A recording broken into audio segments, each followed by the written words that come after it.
Hello guys, तो finally DRDO technician A की exam में काफ़ी कम समय रह गए हैं। तो इनमें हम कैसे एग्ज़ाम को इम्प्रूव करें और फीटर के टॉप एमसीक्यू जो कि 80 क्वेश्चन आपका वहाँ पे रहने वाला है। तो हम चलिए फटाफट उन क्वेश्चनों को देखेंगे जो कि बराबर आपकी डीआरडीओ एग्ज़ाम में प्रीवियस ईयर्स में वो क्वेश्चन आ चुके हैं। तो चलिए हम बिना लेट किए हम उन क्वेश्चनों को फटाफट देखेंगे जो एग्ज़ाम में अक्सर पूछे जाते हैं और पूछ रहे हैं डीआरडीओ। बाकी बात जितनी सारे टेक्निकल एग्ज़ाम जो होते हैं उनमें ये सारे क्वेश्चन बराबर रिपीट होते हैं। तो चलिए हम उन क्वेश्चनों को देखते हैं फटाफट।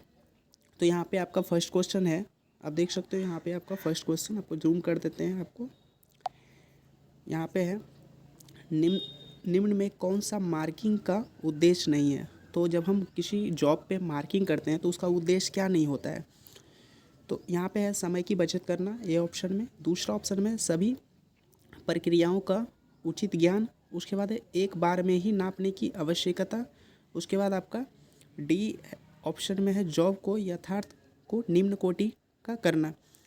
तो इनमें क्या उद्देश्य नहीं है। तो यहाँ पे आप देखिए आपका डी ऑप्शन जो है ये क्या कह रहा है कि जॉब का यथार्थता को निम्न कोटि का करना। क्या हम मार्किंग का उद्देश्य, हमें मार्किंग का उद्देश्य ये होता है कि उनके निम्न कोटि का करना। तो ये आपका ये कोई ऑप्शन ये नहीं होता। तो इसका आपका राइट आंसर हो जाएगा ऑप्शन नंबर डी। चलिए हम नेक्स्ट क्वेश्चन की बात करते हैं। आपका नेक्स्ट क्वेश्चन है कि मार्किंग, जब हम जॉब पे मार्किंग करते हैं, मार्किंग आरंभ करने के पूर्व डैश को नियत कर लेना चाहिए। क्या नियत कर लेना चाहिए। तो हम चलिए डायरेक्ट हम आंसर की को बताते हैं, क्योंकि अगर हम ऐसे करेंगे तो वीडियो बहुत लंबी हो जाती है। तो चलिए हम फटाफट इसका आंसर राइट आंसर हो जाएगा संदर्भ बिंदु। तो ए आपका राइट आंसर होने वाला है संदर्भ बिंदु।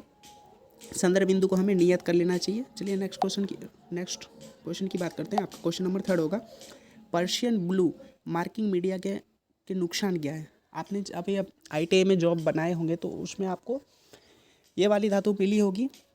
आपको अक्सर आपको आईटीआई में तो ज़्यादा नहीं मिलते हैं ये, क्योंकि वहाँ पे ओनली वाइट मार्किंग मीडिया का इस्तेमाल होता है। तो यहाँ पे जो पर्शियन ब्लू मार्किंग मीडिया का नुकसान क्या होता है कि ये सूखने में बहुत अधिक समय लेता है ना। ये आप जब कंपनी वगैरह में इनका बहुत ज़्यादा यूज होता है, तो यहाँ पे ये क्या होता है कि सूखने में बहुत कम समय लेता है। चलिए हम नेक्स्ट क्वेश्चन की बात करते हैं। क्वेश्चन नंबर आपका 4 हो जाएगा कि इनमें कौन सा मार्किंग मीडिया सूखने में अधिक समय लेता है। जस्ट वही आपका पर्शियन ब्लू आपका सूखने में बहुत अधिक समय लेता है। ये कई बार एग्जाम में पूछा गया क्वेश्चन है। तो चलिए हम नेक्स्ट क्वेश्चन की बात करते हैं। आपका क्वेश्चन नंबर 5 होगा कि मार्किंग मीडिया में कॉपर सल्फेट को सावधानीपूर्वक प्रयोग करना चाहिए, क्योंकि आप पढ़े होंगे, ये साइंस का क्वेश्चन है। कॉपर सल्फेट क्या होता है, ये जहरीली होती है। ये सॉरी गैस बोल दिया, जहरीली ये मैट धातु ये आपका लिक्विड होती है। तो आपका ये कॉपर सल्फेट आपका हो जाएगा जहरीली गैस। चलिए हम नेक्स्ट क्वेश्चन की बात करते हैं। आपका हो जाएगा सबसे अधिक प्रयोग में आने वाला मार्किंग मीडिया क्या है। आपका 6 नंबर क्वेश्चन है, सबसे अधिक प्रयोग में आने वाला मार्किंग मीडिया क्या है। तो आपकी ये सफ़ेद कलर की आपने वो जो आपने आईटीआई में कर किया होगा उसका यूज अक्सर मार्किंग मीडिया में हम लोग उसका यूज करते हैं अपने कॉलेज में। तो यहाँ पे हो जाएगा सफ़ेद रंगाई का हम लोग यूज करते हैं। चलिए नेक्स्ट क्वेश्चन की बात करते हैं। क्वेश्चन नंबर आपका 7 हो जाएगा कि नीले थोथे को अधिक क्रियाशील बनाने के लिए कुछ बूंदे डैश मिलाई जाती है। तो नीला थोथा जो होता है उसे हमें अधिक क्रियाशील बनाने के लिए, मतलब क्रिएटिव एक्टिव बनाने के लिए उसमें क्या मिला है। तो यहाँ पर सल्फ्यूरिक एसिड आपने पढ़ा होगा H2SO4। तो हमें ये इसमें ऐड करते हैं।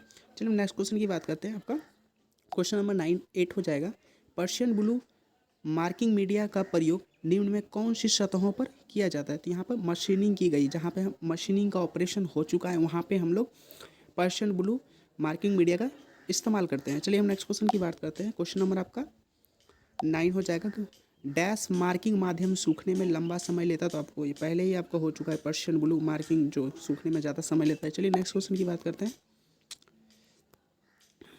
क्वेश्चन नंबर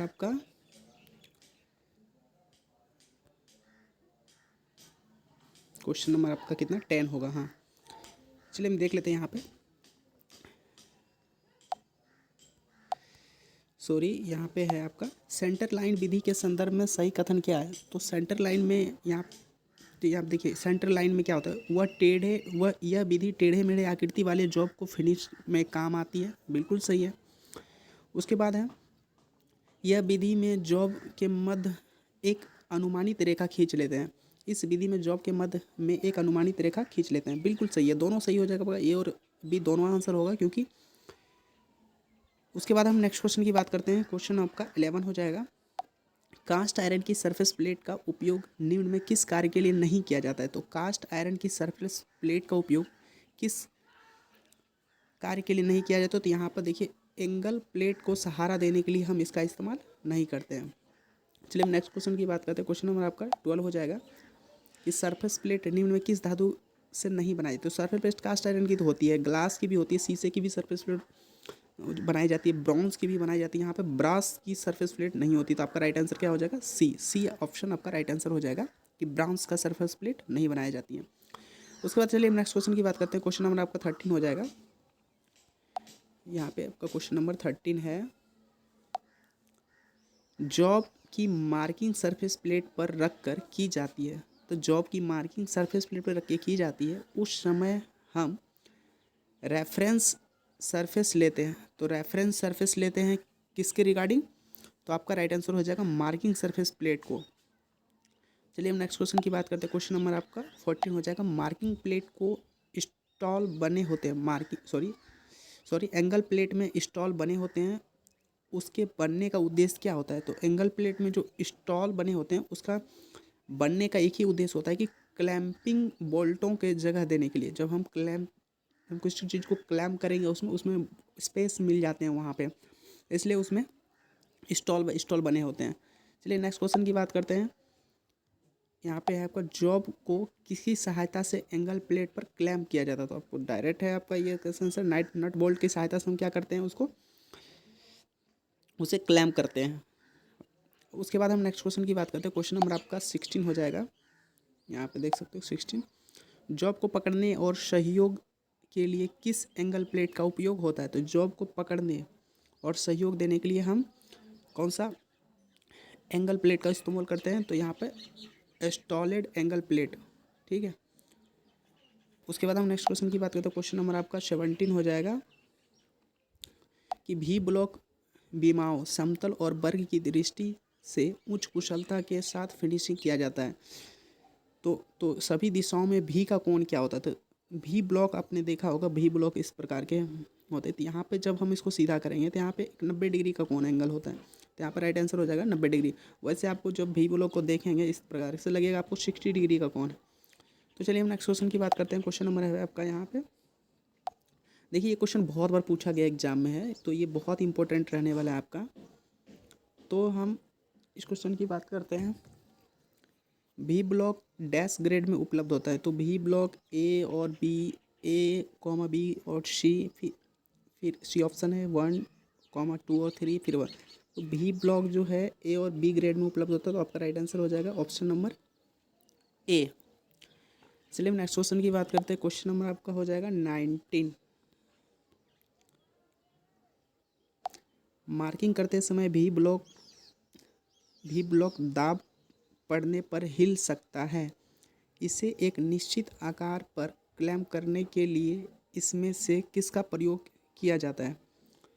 तो इसमें से आपका, जब हम भी ब्लॉक को मार्किंग करते हैं तो इसमें दाब पड़ने पर हिल सकता है, तो इसके लिए हम चुंबकीय भी ब्लॉक का इस्तेमाल करते हैं यहाँ पे। तो आपका राइट आंसर हो जाएगा डी।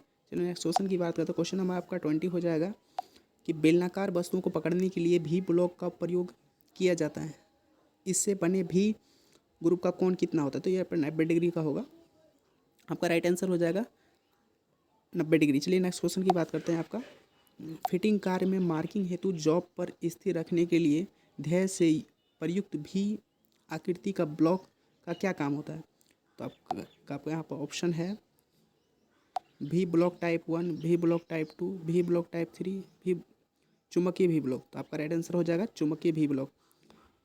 तो चुंबकीय भी ब्लॉक को वहाँ पर इस्तेमाल करते हैं। चलिए नेक्स्ट क्वेश्चन की बात करते हैं। स्क्राइबर के सिरों को पत्थर से घिसकर 12 डिग्री से कितना डिग्री कोण बनाया जा सकता है? तो ये 12 डिग्री से जब भी हम पत्थर से घिसेंगे तो हम 30 डिग्री तो जा नहीं सकते हैं, 20 डिग्री जा नहीं सकते। ये बहुत बड़ा आपका क्लियरेंस हो जाता है। तो यहाँ पे आपका राइट वो हो जाएगा टॉलरेंस आपका 12 से हम 15 डिग्री तक कर सकते हैं। चलिए हम आपका राइट आंसर हो जाएगा सी। चलिए हम नेक्स्ट क्वेश्चन की बात करते हैं। आपका हो जाएगा नेक्स्ट 23। स्क्राइबर बना होता है, स्क्राइबर किसका बना होता है? माइल्ड स्टील, कास्ट आयरन, पीतल, उच्च कार्बन स्टील। तो यहाँ पे हो जाएगा आपका राइट आंसर, स्क्राइबर बना होता है उच्च कार्बन स्टील के, हाई कार्बन स्टील जिसको हम बोलते हैं। चलिए हम नेक्स्ट क्वेश्चन की बात करते हैं। स्क्रैबर का पॉइंट डैश पर होता है, तो स्क्रैबर का पॉइंट कितना से होता है, तो आपको हो जाएगा 12 से 15 डिग्री। आपका राइट आंसर हो जाएगा 12 से 15 डिग्री। चलिए नेक्स्ट क्वेश्चन की बात करते हैं। क्वेश्चन नंबर आपका 25 हो जाएगा। चित्र में दिखाए गए डिवाइडर किस प्रकार का है, तो चित्र में दिखाए गए डिवाइडर किस प्रकार का है, आपका ऑप्शन देख लेते हैं यहाँ पे। फर्म जोड़, स्प्रिंग जोड़, स्क्रू जोड़, नीडल जोड़। तो आपका राइट आंसर रहने वाला है आपका स्प्रिंग जोड़। सॉरी, यहाँ पर आपका राइट आंसर हो जाएगा स्प्रिंग जोड़। आप देख सकते हैं स्क्रैबर को अच्छे से, ये स्प्रिंग जोड़ स्क्रैबर है। उसके बाद हम नेक्स्ट क्वेश्चन की बात करते हैं। क्वेश्चन नंबर आपका 26 होगा। डिवाइडर को नुकीला बनाने के लिए निम्न विधि का प्रयोग करते हैं, तो नुकीला बनाने के लिए उसमें ऑयल स्टोन का प्रयोग करते हैं डिवाइडर को नुकीला बनाने के लिए। चलिए हम नेक्स्ट क्वेश्चन की बात करते हैं। क्वेश्चन नंबर आपका हो जाएगा 27। तो यहाँ पे आपका 27 है। तो फिटिंग प्रक्रम में ट्रेमल का प्रयोग किस प्रकार की सतह के लिए उपयुक्त होता है, तो जब हम ट्रेमल की प्रयोग करेंगे उसके लिए हमें मृदु सतह का उपयोग मिलाएंगे हम इसे। तो आपका राइट आंसर हो जाएगा ऑप्शन नंबर ए। चलिए नेक्स्ट क्वेश्चन की बात करते हैं। क्वेश्चन नंबर आपका 28 होगा। अधिक बड़े जॉब को मार्किंग के लिए हम निम्न में से किसका प्रयोग किया था, जब हम बड़े जॉब को मार्किंग करेंगे तो यहाँ पर ट्रेमल का उपयोग करेंगे। हम ट्रेमल का उपयोग करके हम बड़े जॉब को मार्किंग कर सकते हैं। उसके बाद हम बड़े आधा बड़े आकार की वृत्त खींचने के लिए किस उपकरण का इस्तेमाल किया जाता है, तो बड़े आकार की जो हम वृत्त खींचेंगे तो उसमें हमें ट्रेमल का इस्तेमाल करेंगे। चलिए हम नेक्स्ट क्वेश्चन की बात करते हैं। चित्र में दिखाए गए इंगित जैनी क्लिपर का भाग है, यहाँ पे जो है ये वाला जो है कौन सा भाग है, इसमें क्या बोलेंगे हम, तो यहाँ पर सॉरी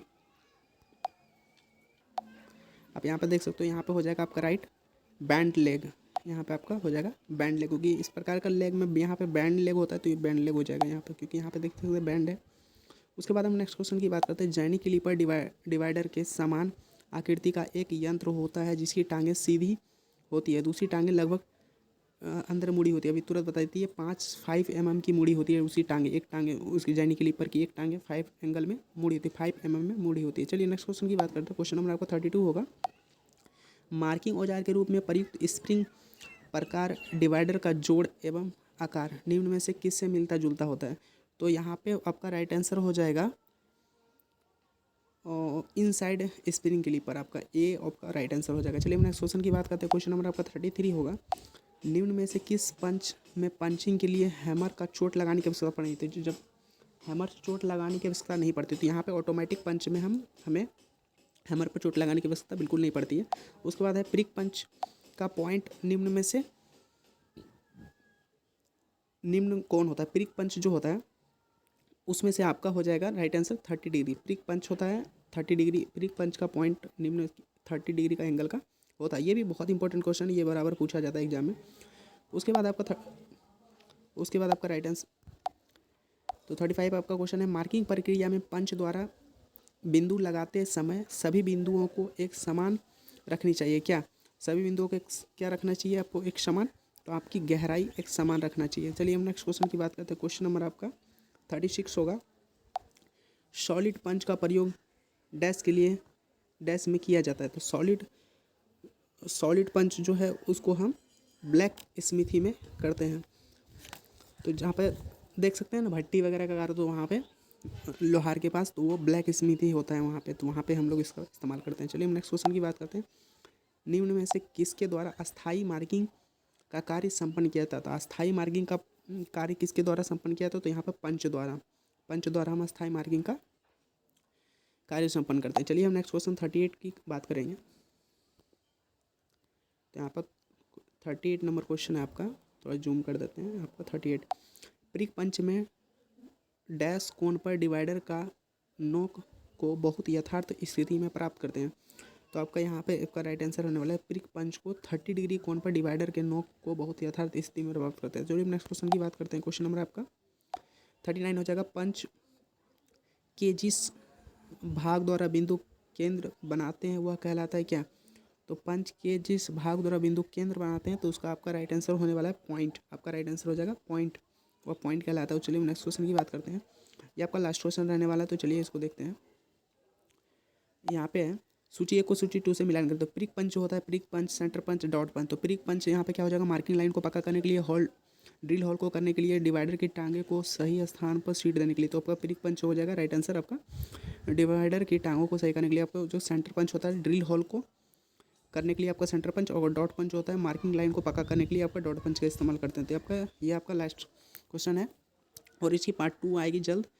तो वीडियो कैसा लगा कमेंट जरूर करेंगे, और वीडियो देखने के लिए आपका बहुत बहुत धन्यवाद।